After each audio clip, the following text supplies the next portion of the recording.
Science. Bonjour et bienvenue dans ce Stop Science consacré aujourd'hui au marsupilami. De son petit nom, Marsupilami Fantasy. Ah non, là je t'arrête, c'est Marsupilami Franchini, nommé ainsi par Alain Quintard en 1992 en l'honneur d'André Franquin, le créateur du marsu, mais aussi de Spirou et Fantasio et de Gaston. Et moi je te dis que c'est Marsupilami Fantasy, car il a été nommé ainsi 40 ans plus tôt par Franquin lui-même en 1952 en l'honneur de Fantasio, son découvreur. La classification du marsupilami a fait couler beaucoup d'encre car elle a été l'objet de bon nombre de publications sérieuses et de conférences. Et si la classification du marsu nous intéresse autant, c'est parce que qui dit classification dit évolution. Et oui, car classer deux espèces dans une même famille, comme l'homme et le chimpanzé par exemple, c'est faire l'hypothèse qu'ils partagent un ancêtre commun à partir duquel ils ont évolué. Donc, trouver à quelle famille appartient le marsu, c'est lever le voile sur le mystère de ses origines. Parlons peu mais parlons bien, la tâche n'est pas facile. Dans Marsupilami, il y a marsu, comme dans Marsupial, la famille des kangourous et des koalas. Mais le marsu pond des œufs, exactement comme une poule quoi. Et il porte des taches semblables à celles du jaguar et du guépard. Et pour finir, le marsu est intelligent.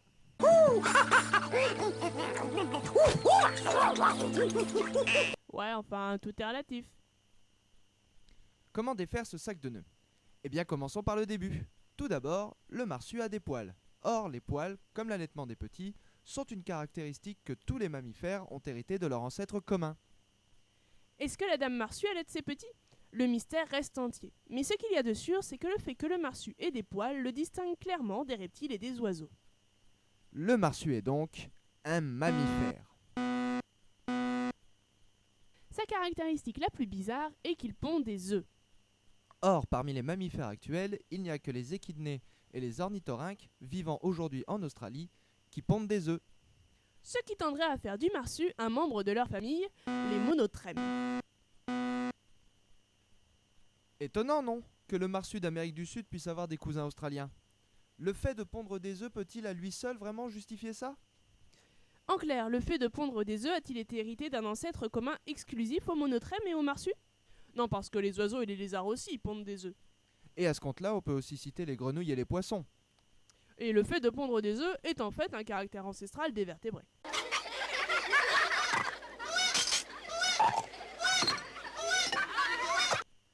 En théorie, bon nombre de mammifères apparus longtemps avant les monotrèmes, et notamment ceux ayant vécu à l'époque du règne des dinosaures, Comme les docodontes et les multituberculés par exemple. devaient certainement pondre des œufs.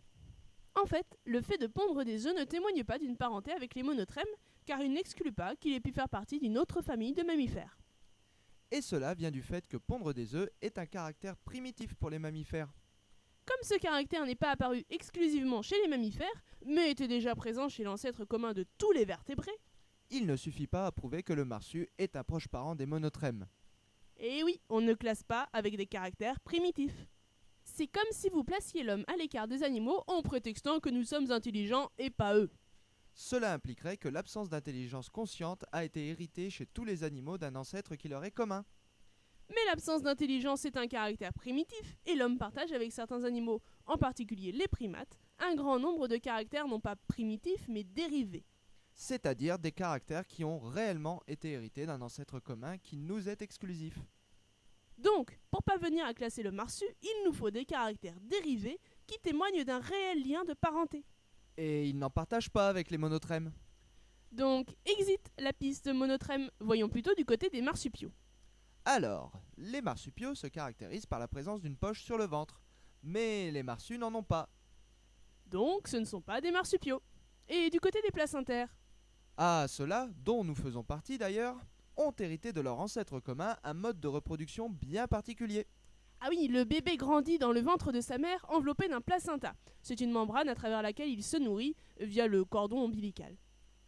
Les placentaires sont les mammifères les plus diversifiés. On en trouve sur tous les continents, dans les airs aussi bien que dans l'eau, et de toutes les tailles. Certes, mais le marsu pond des œufs. Ces petits ne grandissent pas dans son ventre, alors... Attends, c'est quoi ça? Ça quoi? Bah ça là, c'est quoi ça? Bah, c'est un nombril. Un nombril? Un Eh nombril? oui, un nombril, un bête nombril. Qu'est-ce qu'il y a? Bah qui dit nombril dit cordon ombilical, non? Et qui dit cordon ombilical dit placenta. Mais oui, le placenta qui va avec. Mais alors, le marsupilami est un mammifère placentaire, comme nous. Bon, ça reste tout de même curieux qu'il ponde des œufs, non? Oui, mais il arrive régulièrement que des animaux voient réapparaître des caractères ancestraux au cours de leur évolution. Ah oui, c'est par exemple le cas des cétacés, qui sont des mammifères et qui ont perdu leurs poils et leurs pattes et sont retournés nager parmi les poissons. Bon, maintenant qu'on sait que le marsu est un mammifère placentaire, il reste à savoir lequel. Car des placentaires, il y en a plein. De l'éléphant à la souris, en passant par les hommes et les baleines.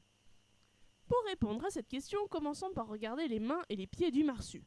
Il ne porte pas de griffes ni de sabots, mais des ongles. Et ses poses sont opposables, exactement comme chez les primates. De plus, le marsu se balade occasionnellement sur deux pattes. Même s'il préfère de loin se balancer de branche en branche grâce à ses bras plus longs que ses jambes. Enfin, comme nous l'avons déjà signalé, le marsu est assez intelligent. Et il possède des yeux sur l'avant de la face et pas sur les côtés du crâne. Tous ces caractères sont typiques des primates. Ce qui fait que le marsu, quelque part, doit partager un ancêtre commun avec nous. C'était même un primate sud-américain, comme les singes hurleurs, les capucins, les ouistiti, les tamarins et j'en passe. Mais attention, les singes qui vivent aujourd'hui en Amérique du Sud appartiennent comme nous au groupe des singes sans truffe. Un groupe qui est hérité d'un authentique nez sec. Que dis-je un nez? C'est un roc, c'est un pic, c'est un cap, que dis-je? C'est une péninsule. Le marsu, lui, a une jolie truffe. Comme les chiens, les chats et même certains primates qui vivent aujourd'hui à Madagascar et qu'on appelle les lémuriens. I like to move it, move it. I like to move it, move it. You like to move it. Mais une fois de plus, il s'agit d'un caractère primitif, car la présence d'une truffe n'est pas exclusivement réservée aux lémuriens, elle se retrouve chez presque tous les mammifères. Le marsupilami appartient donc à une famille de primates à part entière. Une famille rien qu'à lui. La classe, non? Alors, d'où est originaire le marsu? Eh bien, la plupart des primates sont originaires de l'ancien monde, et plus particulièrement d'Afrique, pense-t-on.